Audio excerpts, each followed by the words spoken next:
Service Lines community. How y'all doing today? Brother Doug, What's up, Zach? You tired? I'm doing good.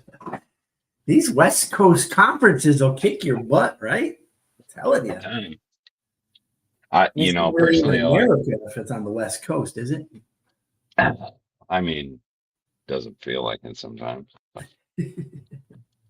I'll take it over to the East Coast, man, because then I'm gonna get it up an hour earlier and Yeah, I'm that's all true. thrown off.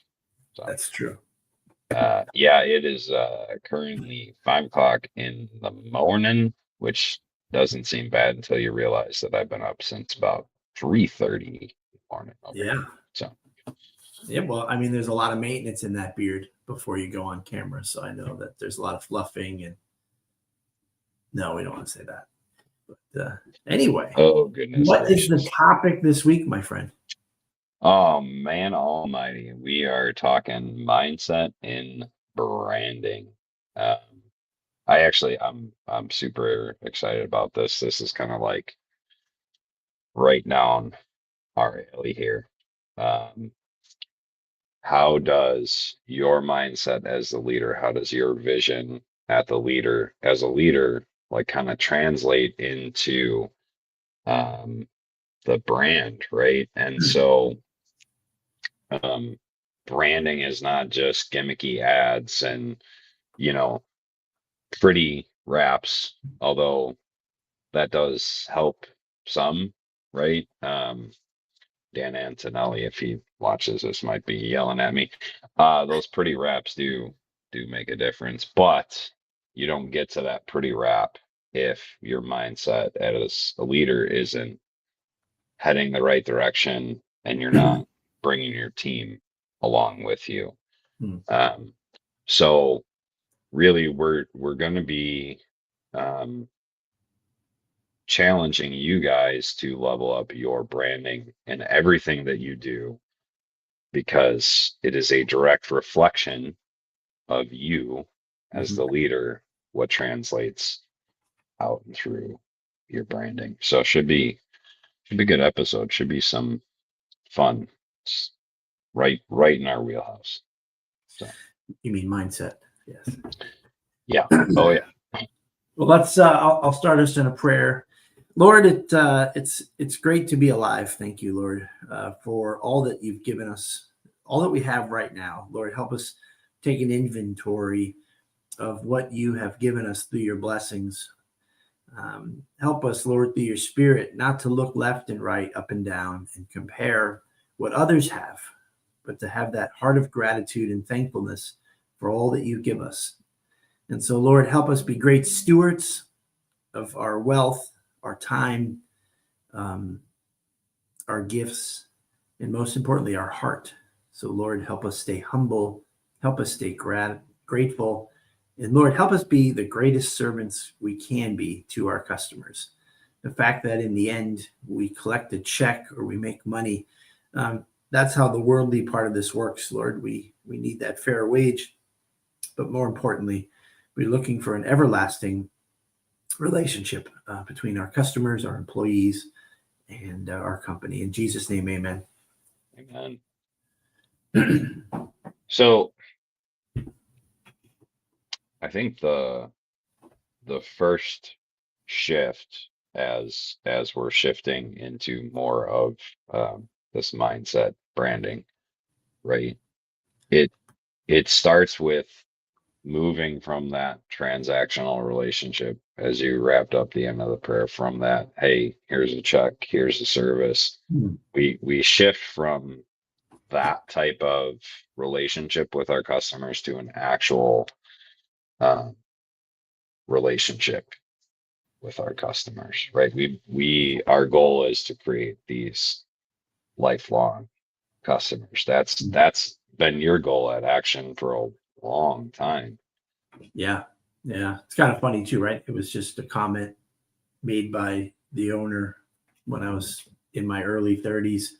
I don't even think he planned it. He just said, I don't really care about the check you've collected today. I care about the fact that, that customer always calls us moving forward. It's not about the $150 today. It's about the lifelong relationship and the money that will bring in when we take care of the customers. And it's just kind of funny how we live life, and you hear something you've heard said before, you hear it, said differently this time, and a little light bulb flickers in your head. And it's one of those, you have these core memories of a life, like a mindset change. And that was one for me, that it is not about the short game. It's not about winning or getting that check that's about a foot and a half from my hand. It's about making sure that customer is impressed, that they've experienced world-class service. And if not, pursue them to try to figure it out. And sometimes they're not worth pursuing, but there's levels of effort, right? When a real obstinate person, a person that's trying to maybe take advantage of the situation, you give them that opportunity. Hey, what would you have liked to have seen me do differently if we could do this over again? Well, I just think, and if they're unreasonable, just then at that point, say, yeah, I understand. We have to agree to disagree, and I apologize, and we move on. We get the heck out of there. But so many times you can win those people back if you just give them that opportunity, show a curiosity of what do you think we could have done differently. That's pretty cool to be a customer. Yes, you can understand. With an invitation to help make a small business a better business. That's an incredible invitation. So two ideas that are wrapped up in everything that you just said. I mean, that comment from Jay was really the North Star for Action Appliance. And, sure. Whatever, 20 years ago, 30 years ago, like that little comment has changed the trajectory of Action Appliance along the way. And it's swept up everyone that's come to Action Appliance as a team member. And so, and those that don't understand that concept, they don't understand that branding of who Action Appliance is. We're here to make these lifelong customers. They go away. That's right. They filtered out the door pretty quickly, because Jay's commitment to that has now become Doug's commitment to that, and everyone gets pulled along in that current. So I really love that. And Saul, you're a liar. He's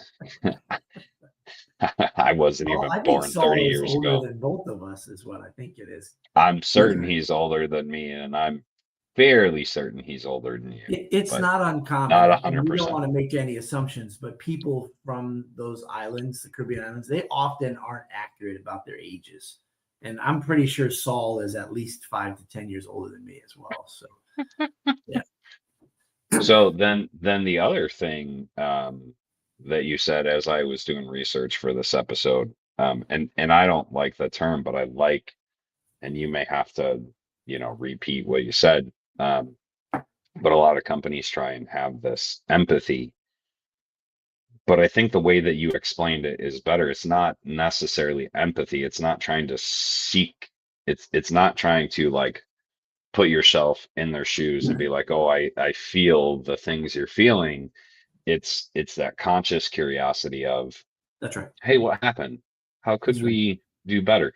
You're acknowledging that things didn't go the way they expected. Right. And you're wanting to understand how to make it better going forward. And so I don't think that's empathy. I really don't. I think that is that conscious curiosity that we always talk about. Like, hey, how am I doing? How can I do better? It's just trying to elevate yourself, your company, your technician, that it's the customer closest experience. I think it's the closest version. You know how we say from time to time, if we could just clone ourselves, right? If we just clone ourselves, then we can be, excuse me, we could be in multiple places at one time. We can't. You can't. But if you can find people that care about your business as much as you do, or almost as much as you do, that is as close as it gets to cloning. And then there's that authentic curiosity of, I wonder why this customer didn't react and isn't as impressed or isn't as happy as other customers. And to your point, yeah, I mean, when I ask employees to think from that perspective, those who say, it's not my problem, man. That's not what I don't worry about those things. I don't need to worry about those things. Then that means that they don't necessarily want it, right? Hmm. I'll pursue them a little bit more to try to explain them to the why it's important that they have that perspective. And that's why we commissioned you instead of giving you an hourly rate, because if you succeed at this, we want you to have the biggest piece of the pie, almost like a partnership, right? These are the conversations we have. Yep. That's for me to help them see if they truly want it. And if they don't, then what your point is all different reasons and all different types of exits happen, but people Yep. leave. And that's okay. It really is. So the cool part about that though, right? And for those of you watching this, like, what the heck are these two talking about? That has nothing to do with branding. It has everything to do with branding. Right. It has everything to do with branding, because here's what happens. Your customers begin to know you as the company that cares, the company that when something goes wrong, you try and figure out how to make it better and make sure it doesn't ever happen again. And that becomes a part of your brand. You become a company that cares, right? And we hear that phrase thrown around all the time, but when you can authentically translate that to a customer, that becomes a huge part of who your brand is, and it starts with the leaders of the company. And so one of the terms, as I was researching this, is the halo effect. So it's where the CEO, the leader's personal brand, kind of begins to humanize the company and amplify its values. And really, within Action Appliance, that has been happening for a long time, right? That caring about the customers and asking those questions, that really, translating from Jay, that has really become who Action Appliance is. That part of Jay has just permeated through the entire company, and it's really solidified Right. the brand of Action Appliance, right? Um, And as you get a little bit bigger, you have to have mechanisms in place to make sure that is affirmed as a priority. So our weekly meetings, our weekly tech meetings, primarily half of that meeting, I'd have it all be, if they were engaged all the time, it's a time and place for them to speak to us about what they see, hear, feel, and experience with the customers or with themselves. Because the best way to improve your company process or experience is feedback from an employee going, this is a bit clunky, or this is just really, not working, or it's awkward. What can we do differently? And then I just reflect that back to the team, the tech team, and say, I don't know, who's doing something different? What's working? And from there, we can make that part of our company culture. And it came from those guys out on the road. So empowering them and giving them a time and a space to say, what do you think? What do you see? What do you feel? Is really been a helpful microphone for all employees to have a chance to make and John Maxwell would call that transformational leadership. Right? You're empowering the team, you're elevating the team, you're inspiring this innovation, this understanding, whatever it is you're trying to do. You as the leader are embodying that, and then you're inviting the team to do the same and to follow along. And so you're beginning to transform the people that are coming up behind you. You're beginning to build leaders within the company, and so that type of transformational leadership really solidifies a brand. I mean, it's crazy what It's still, happens. to me, it still falls under the experience section of your business, right? Like, I don't know, like a wrap, someone sees it, it looks good, it's clearly stating a message, and the customer calls. Well, that's branding for sure. Will they call back again because of that wrap? Probably not. Not, maybe they completely forgot they called you and they see it again and they write down the number or scan the QR code. But there's, your website draws them in. But if you're not great, if you're just okay, but you got a website promoting amazing service, that's almost as bad as having a bad experience. Like, wow, I've been duped by marketing, right? So it comes down to this experience side. That's where it all has to deliver for sure, on that side, that causes that branding to stick, because they really experienced it, right? Us going to Disney or Buc-ee's. I was just talking with my niece's boyfriend, and he's like, "Yeah, I've been to a Buc-ee's." I'm like, "What?" And I was trying to explain it. I said it's an experience. It's not a gas station. So you have a gas station, you have an experience, and then you have Disney World. It was somewhere in the middle. They were able to separate themselves because of it. I think that we have to make sure our customers are curious and excited about what we've offered. And we're just doing appliance repair. Yeah. But we are there. Yeah, no, every day better, right? How many people think about the leave behinds and their website and their SEO and all this branding that they're doing to get the customer in, but then they forget about the branding that happens as the customer experiences your actual service, right? Right. I'm an Apple guy. I know you're not. I'm an Apple guy, but the experience that I have using the Apple products, being able to transfer stuff, I mean, instantly between my phone, my iPad, my laptop, right? And just having access to it at all times. I can pull up files from my Mac into here. And then when I had a problem with my phone, going into the Apple store and how they handled that experience of, hey, my phone broke while I was out on a bike ride, and now, I'm hundreds of miles from home, and like, Yeah. I need this phone.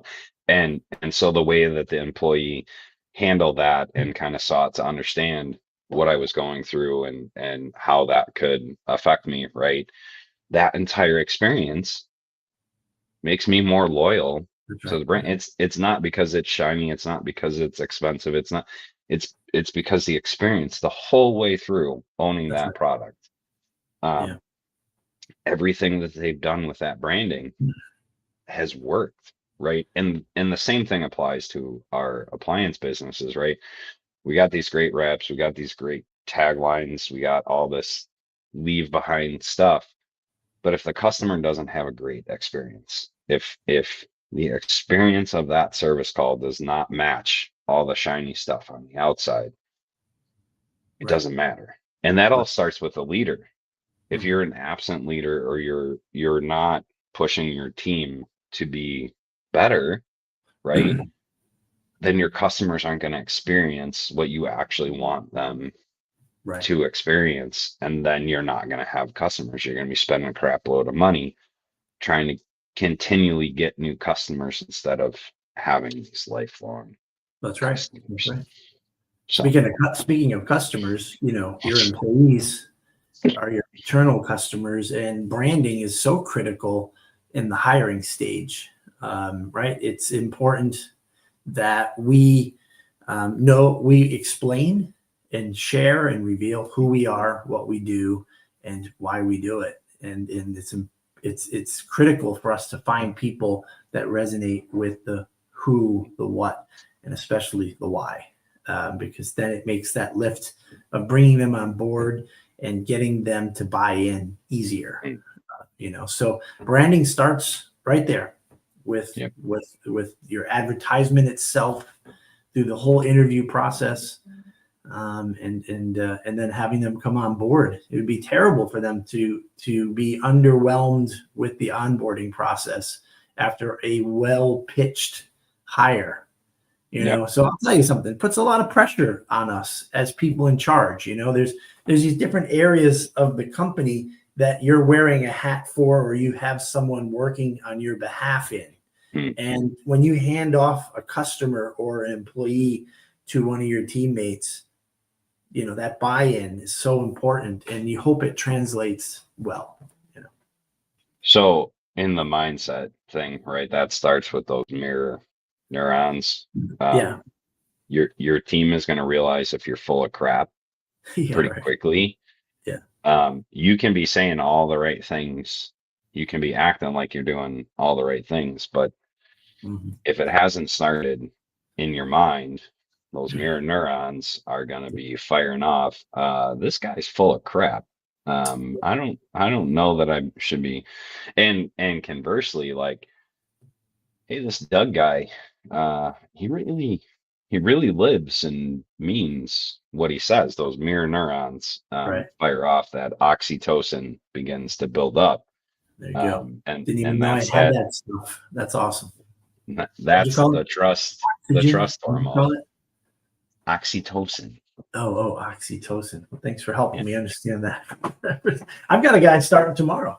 He was referred from one of our techs that have been with us just about 2 years and did no appliance repair until now. And obviously, he sees our employee, the benefit, the potential of a career, and the fact that even though it's not the easiest job, it's a job that's that has depth and worth to it. So tomorrow's a new day, and new guy comes on board, and we gotta hope. I gotta hope well that everything is firing as best as it can. So it's pretty tricky, right? Not to justify and explain and share your weaknesses and try to, you kind of have to come at this confidently, but with a humble approach that we are always a work in progress. Yep. Yep. So yeah, Yeah, tomorrow. I love that. And I mean, the team that you've begun to build, they get a better dog today than they had yesterday. That's right. That's right. And that pushes the team to be better today than they were yesterday, and that just continues. You want to know something, Zach? In preparing for this, I realized we've gotten away from this, and we've got a bit of a hole in our company about a point of view for our branding. A perspective, right? We walk in a big circle around our business, and we look at it from every angle. Yep. I realized that for us, getting the feedback of how our company is doing and what does the brand really look like after. So, you can easily fall into the trap that I'd have, which is trust in the reviews, right? That come in, the positives and the negatives. We have an internal survey, same thing. We can wait. I wait to hear feedback, positive and negative, from customers and employees about a situation, an occurrence, a service call.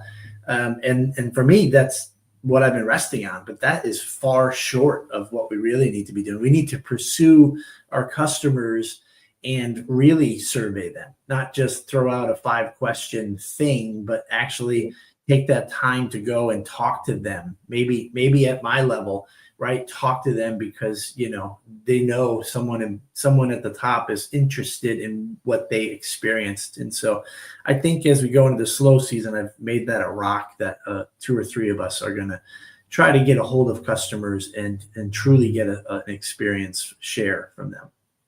I'm hitting that hard in one of my classes this week. It's that Oh, follow-up. And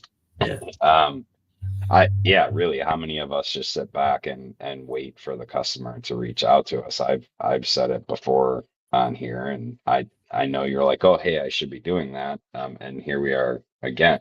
Sometimes as leaders, we're a little thick-headed. I'm speaking about myself, and it takes us a couple times of hearing it to kind of get in line with it. But yeah, what happens if your CSR follow us up on the phone a couple hours after that service call or the next day.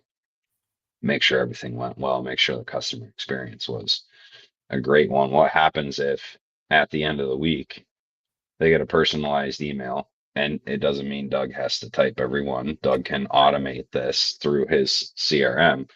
Um, but a personalized email, hey, this is Doug from Action Appliance, and we know you had a service call this past week, and we just want to make sure um, everything went well, and if not, what are the areas we can improve on? As the leader of the company, I'm always seeking to improve, and so it doesn't have to take up a ton of Doug's time. Doug just has to sit down and figure out, what does this automated follow-up email look like?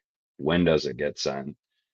And when am I having my CSRs or someone call and follow up with the customer, right? Um, and then the customer begins to understand who Action Appliance is. They say they want lifelong customers. They say they really care. Okay, they really care. Yeah. They're calling me, they're emailing me to just make sure everything was great. Is a game changer, and it becomes part of your branding. You become the company that wants to be better, that wants to serve the customers well, that cares about the customers, and that becomes a core part of your brand. I So, think I've got a seed of an idea, right? An email that goes out suggesting that if they're interested and available to take 10 minutes of their time to speak with the owner of Action Appliance, click here to schedule. Maybe offer a gift card or something if they do it. But I don't know. I might try it with or without. But wouldn't that be neat? For them to schedule into my Calendly, mhm. and I don't have, and that's like you said, all automated, Yep, and then just allocate 10 phone calls a week from yep, me, to call and just ask how things went and really dive into some particular issues if they've got them. So that'd yep. be fun. So I'll report back on how many people were willing and who read the email, who were Mhm. willing to click and schedule a 10-minute phone call. And if I had to bribe them with a gift card or not, we'll find out. So, but that would be great. Because again, the bigger you get, the more disconnected at times you Mhm. feel from process and experience. So Yeah, and I mean that goes back to the core of this episode, that mindset, that thought process, that mm, everything that Doug and Jay embody has to translate yeah, through the team. yeah, Because if it's translating through the team, then the customer is experiencing that. And then the customer is really truly understanding what the brand is all about. yeah, That branding comes and starts in the mindset mm, of the leader. And then it filters all the way down to the customer yeah, experience. And I would argue that it goes even further into those referrals. If that mindset that Doug has put out about creating these lifelong customers filters all the way through to the customer, that customer is then going to trust you with their friends, their family, their mom, their dad, mm, whatever. yeah, And that becomes the self-sustaining referral engine. yeah, absolutely. That brand just continues to build itself. And when you brand a high bar, it becomes a self-policing model as well. Everyone has to just try harder all the time. When Yep. you're branding that, you're aiming to be world class, and that when we make mistakes, we take ownership of it. That's some of our Mhm. core sort of focuses that our company is geared around. So that's just smacking the bee's nest, right? Like, hey, if Mhm. we failed, you need to let us know because we'll make those things right, and that just keeps the bar high. So Yep. Absolutely love it. yes, Um, so if you've hung with us this long, I encourage you in this upcoming week to really take an assessment of is my leadership North Star? Is my mindset in the right place? Is that filtering through the team? And if not, where do I need to begin to improve this? Is this elevating my own lid within Mm. leadership? Is this um, I need to change that mindset from transactional to relational? Whatever it is, I encourage you in this coming week to take an honest assessment of that and begin to implement these changes. It takes time, right? I mean, It does. You know, sometimes, Zach, I feel like I hear something and I get it. I get it. I'm like, yeah, I understand that's where I need to be. But there's this divide or hmm, there's no bridge for me to get over this thing that I don't understand. I think Tommy Mello's Elevate book is a yeah, great book to listen to because then you get to hear it in his raspy voice.